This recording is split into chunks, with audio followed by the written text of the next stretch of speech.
আমাদের সমাজে চারপাশে যেন দুর্নীতি আর দুর্নীতি, দুর্নীতি যেন কোনো অবস্থাতেই থামছে না। ধরে নিন, আপনি একটি জমি ক্রয় করেছেন, তার কিছুদিন পরই দেখতে পেলেন সেই জমির মালিক হিসেবে অন্য আরেকজন দাবি করছে। অর্থাৎ একজন মালিক একই জমি দুজনের কাছে বিক্রি করেছে।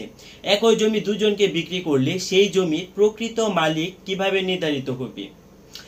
একই জমি দুইজন ক্রেতা, মালিক হচ্ছে একজন। এখন প্রশ্ন, কে হবে আসল মালিক?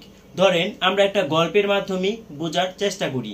ধরে নিন, রফিক মিয়া তার 10 শতক জমি বিক্রি করলেন দেলোয়ার হোসেন নামের একজন ব্যক্তিকে।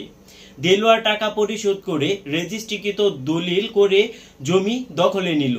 কিন্তু কয়েক মাস পর দেখা গেল একই জমি রফিক আবার বিক্রি করে দিয়েছে রশিদ নামের আরেকজনের কাছে। এখন দুইজন বলে এ জমি আমার। জমি একটাই কিন্তু দলিল হচ্ছে দুইটা। এখন আদালত কাকে প্রকৃত মালিক হিসেবে স্বীকৃতি দিবে? আপনি ভয় পাবেন না, আপনার টাকা পয়সা লস যাবে না, এবং যিনি আপনার সাথে প্রতারণা করেছে সে যে খুব সহজে ছাড় পেয়ে যাবে বিষয়টি এমনও নয়। এর জন্য রয়েছে কঠোর আইন। বাংলাদেশ সম্পত্তি হস্তান্তর আইন 1882 অনুযায়ী ধারা 48 বলেছে, একই সম্পত্তি একাধিক ব্যক্তিগণকে যদি কেউ হস্তান্তর করে, যে ব্যক্তি প্রথমে বৈধভাবে রেজিস্ট্রেশন এবং দখল গ্রহণ করে সেই হচ্ছে সেই সম্পত্তির উত্তরাধিকারী হিসেবে প্রধানত স্বীকৃতি পাবে।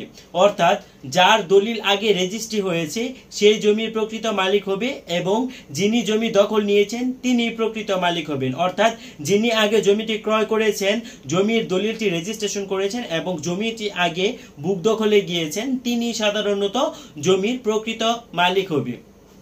এখন কথা হচ্ছে, একই জমি দুজনকে বিক্রি যিনি করলো তার কি কোনো শাস্তি নেই? আসলে তার পানিশমেন্টটা কি হবে?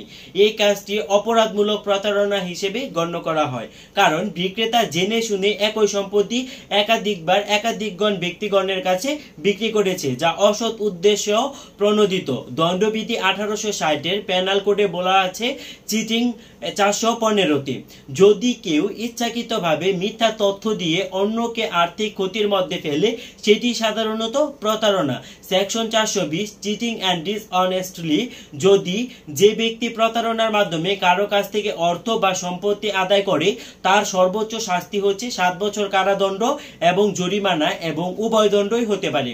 দেওয়ানি দিক থেকে যদি আমি বলি, দুই ক্রেতার মধ্যে যার দলিল বৈধভাবে রেজিস্ট্রি ও দখল হয়েছে সেই প্রকৃত মালিক হবে। Transfer of property act section 48 অনুযায়ী অন্য ক্রেতা প্রতারণার অভিযোগে মামলা করতে পারে এবং তার টাকা ফেরত চাওয়ার অধিকার থাকবে। আমার ভিডিওটি আপনাদের কেমন লাগলো সেটি অবশ্যই আপনারা আমাকে কমেন্ট সেকশনে জানাবেন, আর আমার চ্যানেল ল ইনফরমার বিটিকে সাবস্ক্রাইব করে আমার পাশেই থাকবেন। ধন্যবাদ সবাইকে।